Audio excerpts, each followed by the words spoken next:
Olá, pessoal, tudo bem com vocês? Espero que sim. Aqui é a professora Ana Paula Oliveira, mais uma vez para falar com vocês sobre o processo administrativo previdenciário.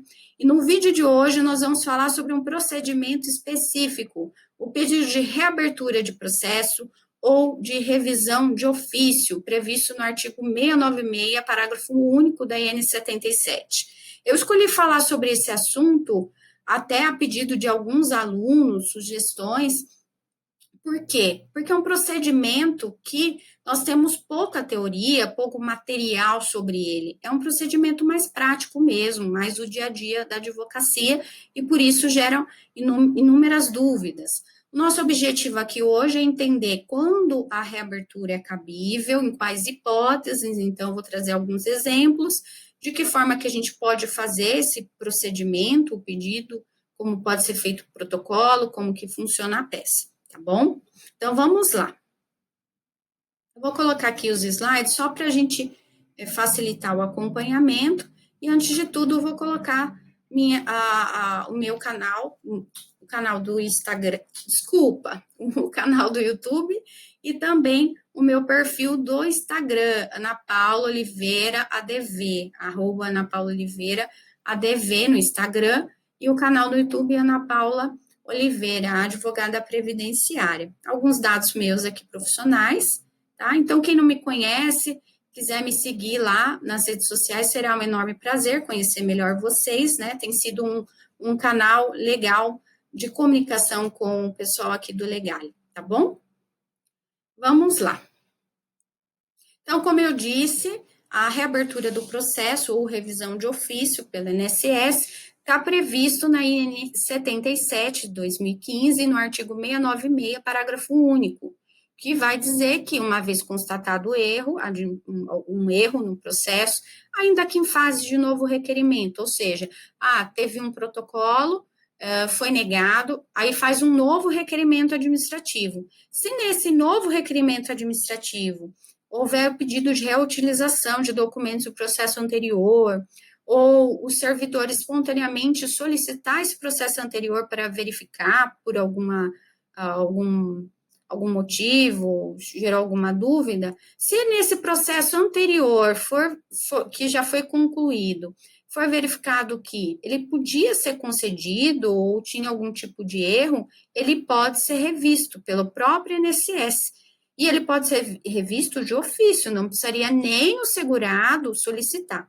Mas, na prática, o que acontece, né, é realmente a gente solicitar esse pedido de reabertura, e o profissional do direito, né, principalmente que tem esse conhecimento, fazer esse pedido de reabertura. Porque muito dificilmente o INSS vai fazer essa identificação e espontaneamente reabrir o processo, tá bom?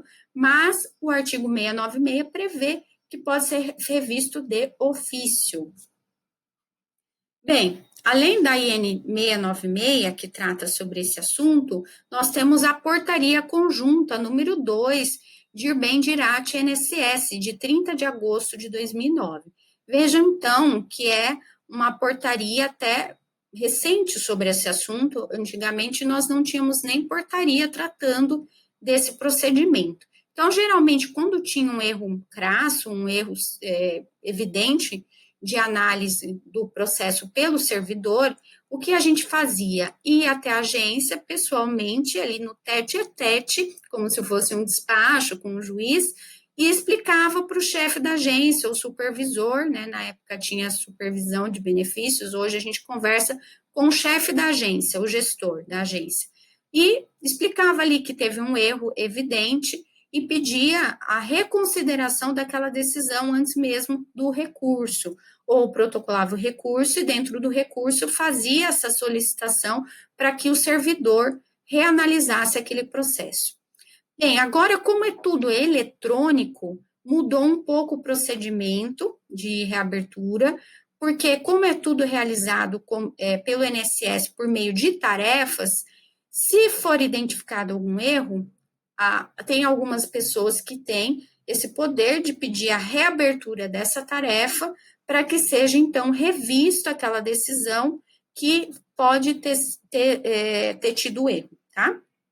Então, a reabertura de ofício, ela é realizada pelos gerentes da SEAB ou os coordenadores da ELAB, sempre que for identificado que a tarefa foi concluída sem a observação dos procedimentos previstos pelos atos normativos de reconhecimento inicial de direitos ou processo administrativo. Então, não é um caso de interpretação de normas, valoração de provas. É um caso de não observância de procedimentos previstos pela própria instrução normativa e pelas normas que regem o processo administrativo previdenciário. Ela não vai implicar obrigatoriamente na mudança da decisão, ou seja, pode ter uma revisão e que foi feito o pedido de reabertura, porque pode ter sido identificado que tinha algum erro, mas na verdade não tinha, e aí o servidor mantém a análise e fundamenta, mantém a decisão dele e fundamenta, e também pode acontecer de ter a revisão, corrigir o erro e mesmo assim continuar com uma decisão de indeferimento. Então, por exemplo, aumentou o tempo, mas mesmo assim não chegou nos requisitos mínimos, tá? Então, não é o fato de ter autorizado a reabertura da tarefa é que vai gerar necessariamente a modificação do despacho. Mas a autorização da reabertura da tarefa é o primeiro passo. O gestor da agência vislumbra que pode realmente ter acontecido algum erro naquele processo, que é passível de reconhecimento de direito, então ele faz um despacho fundamentado e devolve para o servidor que analisou o processo para que ele reveja ali aquela situação. A identificação das tarefas a serem reabertas de ofício poderá ser feita, então, a partir da supervisão técnica da qualidade de processo. Então, o INSS, por vezes ou outras, faz análises por amostras e para identificar a qualidade dos processos. Eu acho que hoje em dia está bem difícil acontecer, mas, de qualquer maneira, pode ser feito, e aí, se identificado ali numa supervisão técnica que tem algum processo com erro, pode ser feita esse pedido de reabertura por ofício, a partir de demanda dos gestores das unidades, devidamente justificada e fundamentada por meio de criação de tarefa interna de solicitação de reabertura de tarefa. Esse é o meio mais comum, então vai ser através do gestor, do chefe da agência, por meio de decisão fundamentada em que ele vai devolver para o servidor com essa reabertura de tarefa. Então, se é o chefe da agência, a gente vai ter que direcionar esse pedido para o chefe da agência, tá bom? E a partir da recomendação do comitê gestor. A solicitação de reabertura de tarefa de requerimentos indeferidos não suspende os prazos legais, não suspende o prazo para um recurso ordinário, para a junta de recursos. Então, o INSS tem que comunicar sempre dessa possibilidade do recurso. E, independente disso, você atuando como profissional, você tem que saber que o pedido de reabertura a gente vai utilizar para tentar agilizar esse processo, para a gente tentar resolver ele de maneira mais célere.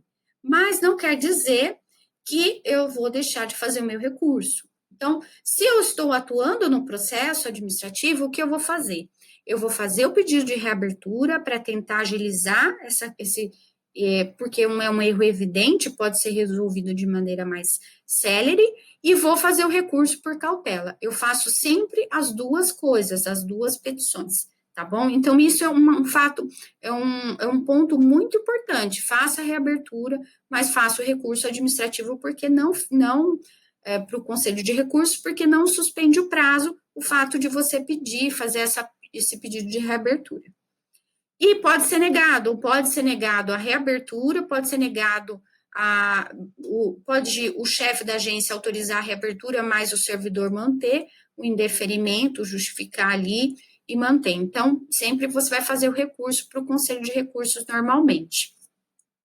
Mas pode ser uma situação que passou do prazo, né? Que eu tinha ali o prazo para recorrer, vamos supor que o segurado te contratou agora para fazer o recurso, e ele já tinha sido comunicado há mais de 30 dias, já tinham passado o prazo para o recurso. Qual que é o prazo para fazer esse pedido de revisão, de reabertura? É o prazo decadencial e prescricional apenas. Então, eu tenho 10 anos para requerer e posso receber os últimos 5 anos, em resumo. Não tem um prazo para a solicitação em si. Não suspende o prazo recursal, como já falamos, tem que fazer os dois, e não serve para discutir interpretação de lei, valoração de provas. O mérito da questão é para retificar erros materiais administrativos, conclusão de processo sem observação de procedimentos previstos pelos atos normativos. Eu vou citar como exemplo aqui, vou citar 3 exemplos, tá? Um primeiro de uma aposentadoria por idade que foi requerida para uma mulher, mas no cadastro dela constava sexo masculino. Inclusive foi de uma colega aqui da comarca. E aí ela falando comigo sobre isso, que a aposentadoria da mãe dela tinha sido negada, que ela não estava entendendo, porque estava falando que não tinha idade mínima, a mãe dela tinha idade mínima, onde já se viu. Aí eu falei, nossa, eu, como ex-servidora, pensei, né? Será que esse cadastro tá errado? O nome dela, o sexo tá com masculino? Só pode ser, porque se tem a carência, o próprio sistema do INSS estava falando que tem a carência, ela tem a idade, algum erro teve, né?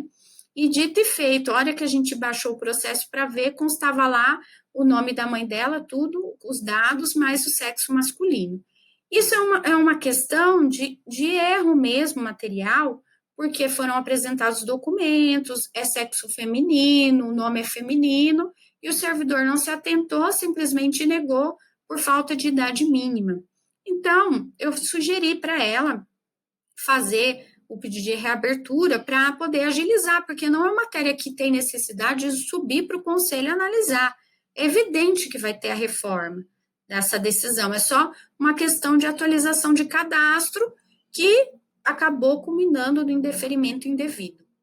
Um segundo exemplo, que é bem comum acontecer também, é a não atualização de dados do CNIS, que vai ensejar o não migração de recolhimentos como facultativo. Então, por exemplo, tinha o vínculo lá como empregado, não tinha data de saída, apresentou a carteira profissional, mas o servidor não alterou não colocou a data fim.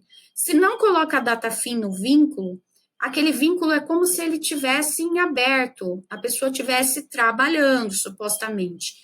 E, por isso, não migra as contribuições de facultativo, fica com aquela marca de facultativo concomitante no CNIS e no tempo de contribuição do Prisma, que é o sistema onde é feito a análise desse processo de aposentadoria, simplesmente não há migração dessas contribuições.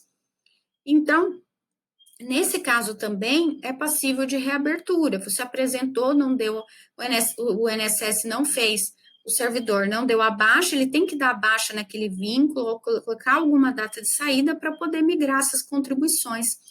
Outra situação bem comum é não atualizar os dados cadastrais de todos os NITs não é lá, e se não havendo esse elo, tem um erro na análise no sentido de migrar um NIT, não migrar o outro, então migrar parcialmente as contribuições para o sistema do INSS e isso gerar também um indeferimento indevido. Então, se você tem vários NITs, de preferência faça um requerimento administrativo e já desde o início peça a atualização de todos os NITs e para que haja o elo. Se o servidor não observou isso, não fez, aí é passível também de retificação para fazer o elo, acerto nos dados cadastrais, o elo e automaticamente migrar todas as contribuições.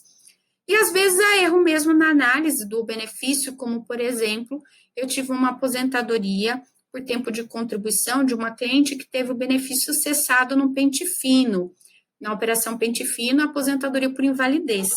Como quando ela veio no escritório, de qualquer maneira, ela já tinha entrado no juizado e já tinha sido feita uma perícia que era desfavorável e que provavelmente não ia conseguir reverter mais, salvo engano, também nem tinha mais prazo para a gente fazer recurso. Enfim, ela deu entrada sozinha no GEF, teve improcedência e eu tinha que pensar em outra maneira. E de qualquer maneira também, dentro da análise que eu faço, eu sempre avalio se tem outros benefícios que podem ser requeridos. E, nesse caso, ela tinha direito à aposentadoria por tempo de contribuição se a gente computasse o tempo do auxílio-doença e da aposentadoria aposentadoria por invalidez como tempo de contribuição. Para isso, a gente tinha que fazer o quê? A contribuição de apenas um mês. Então, nós fizemos a contribuição, dei entrada no novo benefício, e era para ter sido computado o tempo de benefício como tempo de contribuição. Como o servidor não colocou lá no despacho dele que não havia uma contribuição após o indeferimento ou a cessação do benefício que não contava como tempo de contribuição por isso, nós tivemos que fazer o pedido de reabertura, demonstrar que tinha sim a contribuição como facultativo, que foi um erro que, portanto, todo aquele tempo tinha que computar como tempo de contribuição, que os demais requisitos estavam atendidos, como, por exemplo, a carência. E aí, fizemos esse protocolo e houve o reconhecimento. Inclusive, foi num período agora da pandemia, eu já vou explicar para vocês como a gente fez o procedimento. Mas o que eu estou querendo dizer que são erros, né? O servidor é um ser humano, como qualquer outra pessoa, tá ali e é passível de cometer erros. E às vezes são coisas que não, de fato, não são de interpretação, de lei, nem de valoração de provas. São erros que são cometidos, que dá para serem sanados e, com isso, gerar a concessão do benefício. Então, aí segue alguns exemplos para vocês terem uma ideia do que a gente pode, em que situação que a gente pode solicitar. Também, como que funciona essa questão, seria quem vai solicitar, quem vai autorizar esse pedido? É sempre o gestor, né? A solicitação vai ser feita pelo gestor da agência. Nesses casos em que não é o INSS que viu o erro, nós identificamos e nós queremos que o INSS espontaneamente reabra e corrija o erro, vai ter essa solicitação de reabertura de tarefa. Porque hoje, como é tudo eletrônico, todo o procedimento que o servidor vai fazer, há uma abertura de uma tarefa específica. Essa tarefa foi criada para análise do benefício. Houve a tarefa, houve a conclusão da tarefa, porém, essa tarefa não foi resolvida adequadamente. Houve esse erro na análise do benefício. Então, o gestor da agência pode, de forma fundamentada, devolver para o servidor que analisou aquele processo, solicitando a reabertura da tarefa para que ele reanalise e corrija. Como eu disse, não necessariamente vai ter a reforma da decisão, mas ali é o primeiro passo para que a gente possa ter o nosso pedido atendido. Porque se o gestor da agência fala, não é caso de reabertura, aí realmente nem prossegue esse pedido. Né? A gente depende sempre do chefe da agência entender que, de fato, houve um erro do servidor e fazer essa reabertura, para que seja devolvido e o servidor refaça a análise. Como elaborar essa peça, então? Nós vamos direcionar, como eu falei, para o chefe da agência, vamos colocar os dados habituais, como o nome do segurado, RG, CPF, profissão, endereço completo, que tipo de benefício que é, o número do benefício, os dados do procurador, como normal. Nós vamos fazer a fundamentação do cabimento, que é, como eu já falei, no artigo 696 da IN 77, de 2015, parágrafo único, e na portaria conjunta número 2, de 30 de agosto de 2019, essa é a possibilidade do cabimento. Vamos explicar o que aconteceu nos fatos de forma sucinta, objetiva, não faço uma petição muito extensa, mas clara, tá? E, de preferência, printa, se tiver alguma tela em que houve e fique evidente o erro, printa. Então, por exemplo, nesse caso do sexo errado no cadastro, printa ali onde houve o erro, demonstra, desenha o máximo possível, né? E coloca também qual que foi o ato administrativo ou procedimento que não foi respeitado, de preferência fundamente, e faça o pedido final para que haja a reabertura, então o gestor autorize a reabertura da tarefa para que seja devolvido para o servidor, refazer a análise e, portanto, nesse caso, ter o reconhecimento do direito postulado. Então, com relação à peça, é bem simples, tá? Não se estender demais, mas de colocar todos os dados necessários para a identificação desse erro. Como protocolar, então, por fim, como fazer esse protocolo? De preferência, a praxe é fazer essa petição e protocolar na agência do INSS pessoalmente, como se fosse despachar com o juiz. Só que em vez de despachar com o juiz, você vai protocolar com o servidor. Então, você vai pegar uma senha, utilizar o guichê exclusivo de advogado específico que teve o atendimento, que prevê a possibilidade de atendimento preferencial para advogados, por meio da ação civil pública, e você se utiliza desse guichê para quê? Para fazer o protocolo e já pedir para que o chefe da agência, de preferência desse, converse com você, tá? Nunca tive problemas com relação a isso. Se você explicar o porquê você quer e que você precisa conversar, o chefe da agência vai descer, né, e falar com você. Aí você explica o motivo do pedido de reabertura, pede para protocolar para ficar com uma prova de que foi feito esse pedido, mas explica também pessoalmente porque isso ajuda a persuadi-lo para que haja esse deferimento da reabertura da tarefa, que é o primeiro passo, tá bom? Então, geralmente é esse o procedimento. Como hoje nós estamos num período de pandemia atípico, as alternativas seriam protocolar e mandar pelo correio com AR, né, com aviso de recebimento, ou telegrama fonado, ou ainda mandar por e-mail com aviso com comprovante de recebimento, e você explicar para o chefe da agência através do telefone ou WhatsApp da agência. Todas as agências estão com WhatsApp para atender, então você pode pedir para quem está ali atendendo no WhatsApp confirmar o recebimento e verificar de que forma pode conversar com o chefe da agência. E aí, por exemplo, um desses casos, o que eu falei, que houve um erro, porque entenderam que não tinha tido recolhimento e por isso não contaram os tempos de benefício como tempo de contribuição, foi no período da pandemia, nós conseguimos falar com o chefe da agência, que era de longe, era de uma agência lá no sul, nós conseguimos falar por telefone, ele fez a reabertura da tarefa, o pedido de reabertura, voltou para o servidor que reviu o ato, corrigiu, reconheceu o direito do benefício, tá? Então, são algumas alternativas nesse período aí de restrições de atendimento e de suspensão dos atendimentos presenciais. Então, com relação ao pedido de reabertura, é isso que eu tinha para falar para vocês. Realmente, algumas coisas e algumas situações, principalmente peculiares de clientes que precisam receber rapidamente, a gente tem que procurar caminhos alternativos, e o conhecimento é importante, mas a aplicação dele é mais importante ainda. Então, realmente, seria uma alternativa aí para a gente colocar em ação nossa advocacia previdenciária para colher bons resultados e trazer a satisfação do cliente. Coloco mais uma vez as minhas redes sociais, né? Permaneço à disposição de vocês lá, será um prazer encontrar vocês lá também no Instagram. Tá bom? Um grande abraço a todos e até o próximo vídeo.